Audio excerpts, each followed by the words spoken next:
ஜனங்க யாரும் அவனை பார்க்கலன்னா கூட அவன் பேர் எல்லாருக்கும் தெரியும்.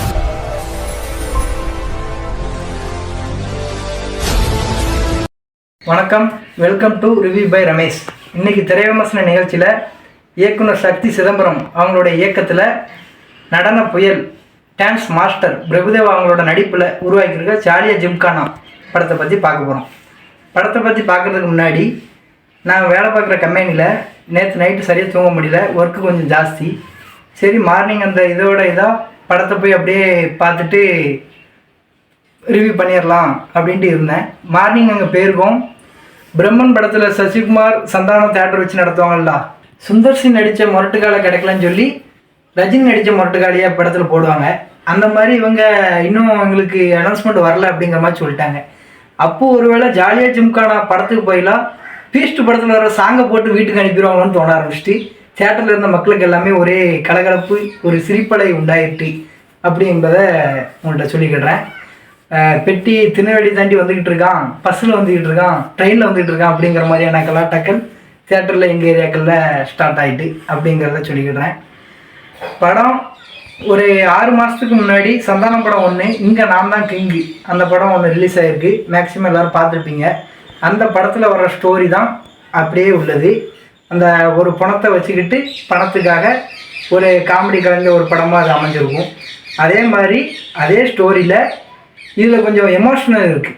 அது எமோஷன் மட்டும் எக்ஸ்ட்ரா ஆட் பண்ணியிருக்காங்க. அதான் அந்த படத்தோட கதை. மிச்சப்படி இங்கே நான் தான் கிங்கு அந்த படத்தோட ஸ்டோரி மாதிரி தான் ஜாலியா ஜிம்கானாவோட ஸ்டோரியும் இருக்குது அப்படிங்கிறத உங்கள்கிட்ட தெரிவிச்சுக்கிறேன். டான்ஸ் மாஸ்டர் பிரபுதேவா அவர் இந்த படத்தில் டான்ஸ் கொரியோகிராஃபராக கூப்பிட்டுருப்பாங்கன்னு நினைக்கேன். அந்த வேலை மட்டும்தான் பண்ணியிருக்கார் படத்தில். மிச்சப்படி ஒன்றுமே பண்ணலை அப்படிங்கிறதான் உங்கள்கிட்ட சொல்லி ஆகணும். 2 பாட்டு படத்தில் நல்லா இருக்குது. 2 பாட்டு நல்லா இருக்குது. 2 பாட்டுக்கு சூப்பராக அருமையாக டான்ஸ் ஆடியிருக்காரு. டான்ஸ் கொரியோகிராஃப் ஜம்முன்னு பண்ணியிருக்காங்க. மிச்சப்படி அவர் சும்மா உட்காந்துருக்காரு. அவரை சுற்றி உள்ள ஹீரோயினி மடோலா, அவங்க அபிராமி, இவங்க அவங்கள சுற்றி தான், அவங்க தான் ஆக்ட் பண்ணுறாங்க, அவங்க தான் எல்லாம் பண்ணுறாங்க. இவர் சும்மா உட்கார மட்டும்தான் செஞ்சுருக்காரு. படத்தை அவங்க தான் நகர்த்தி கொண்டு போகிறாங்க. பிரபுதேவாவுக்கு இந்த படத்தில் வேலை ரொம்ப ஈஸி என்பதை உங்கள்கிட்ட சொல்லிக்கிறேன். அதுக்கப்புறம் காமெடி ஆக்டர்ஸ், நீங்கள் எந்த காமெடி ஆக்டர்ஸ் எடுத்தாலும் படத்தில் வந்துடுவாங்க.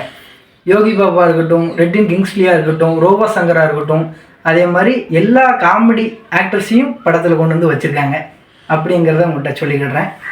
ஃபஸ்ட் ஆஃப் இன்ட்ரோல் பிளாக்கில் பணம்னா பணம் கூட வாயப்பழக்கும் அப்படிங்கிற மாதிரி இன்ட்ரோ பார்க்க ஃபிக்ஸ் பண்ணியிருந்தாங்க, வச்சுருந்தாங்க.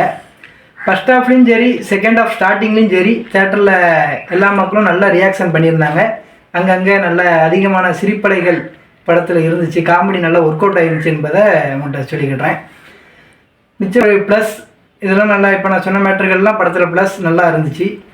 மைனஸ்ன்னு படத்தில் பார்க்கணும் அப்படின்னா, தேட்டர்லேருந்து வெளியே வந்த மக்கள் சொன்னது படம் சீரியல் மாதிரி இருக்குது அப்படின்னு சொல்லிட்டு போயிட்டாங்க. என்னடா இவ்வளோ ப்ளஸ்ஸை சொல்லிவிட்டு கடைசியாக சீரியல் மாதிரி இருக்குன்னு சொல்லிட்டான்னு நினைக்காதீங்க.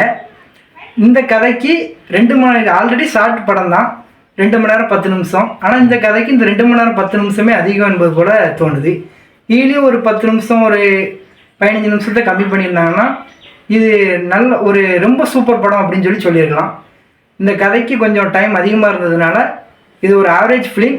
ஆனால் கண்டிப்பாக பார்க்கலாம். அந்தளவுக்கு மோசமான படம் கிடையாது. எல்லோரும் ஒன் டைம் வாட்சபுள், கண்டிப்பாக பார்க்கலாம்.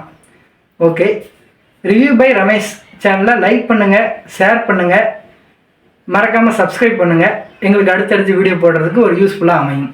வேறு ஒரு திரைவிமர்சன நிகழ்ச்சியில் உங்களை சந்திக்கிறேன். வணக்கம்.